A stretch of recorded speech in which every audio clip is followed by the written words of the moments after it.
Donc, je dispose d'une feuille Excel dans laquelle j'ai des données qui vont contenir des montants de facturation qui sont découpés à la fois par année et par mois.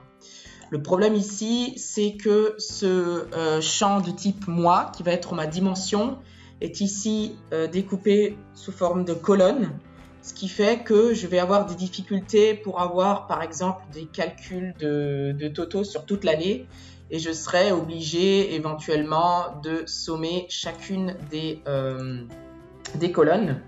Donc ici, je souhaiterais plutôt avoir une présentation de cette forme, avec en première colonne l'année, en deuxième colonne le mois et en troisième colonne, donc ici appelé valeur, mais que j'aurais pu renommer différemment, le montant en fait.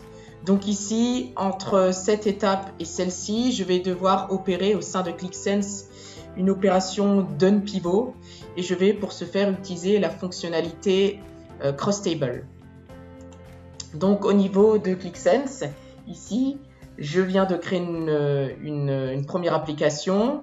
Je vais me créer une section que je vais appeler cross table et je vais aller ici remonter. Je vais aller remonter mon fichier.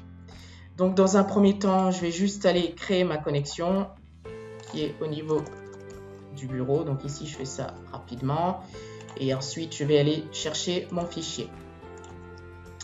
Alors ici, je pourrais très bien aller chercher la feuille d'après, mais qui est ici en exemple. On part du principe qu'on n'a que la première. Donc, je vais insérer le script. Et là, en fait, je vais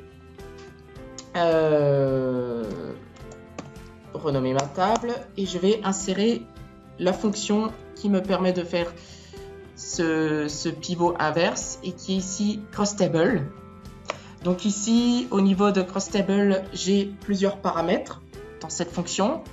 La première, en fait, c'est le nom des colonnes que je vais mettre en pivot. Donc ici, de janvier à décembre, on va dire que ça correspond au mois. Deuxième paramètre ici, c'est que je vais renommer en fait la valeur en fait de la dernière colonne. Donc ici, je l'ai appelé valeur, mais ici, ça correspondrait à ça. Du coup, en fait, dans un premier temps, le paramètre, c'est ce qui va concerner cette colonne. Ensuite, ce qui va se concerner cette colonne. Et j'ai un dernier paramètre, en fait, qui est le nombre de colonnes que je vais avoir avant le mois. Donc ici, j'en ai une, c'est l'année. Je vais donc lui mettre un 1. Voilà, alors après ici, je pourrais très bien avoir un load d'étoiles, peu importe. Néanmoins, je vais juste laisser les champs tels quels pour que je puisse facilement, éventuellement, interagir avec. Donc ici, je vais charger les données. Donc il me dit bien en fait que avant j'avais 2 lignes, maintenant j'en ai 24.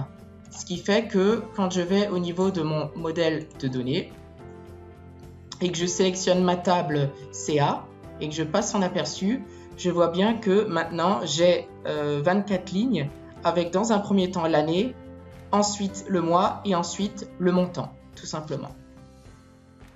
Je vous remercie de votre attention et vous laisse revenir vers nous si vous nécessitez davantage d'informations sur l'utilisation de cette fonctionnalité et vous laisse vous abonner notamment à notre chaîne YouTube.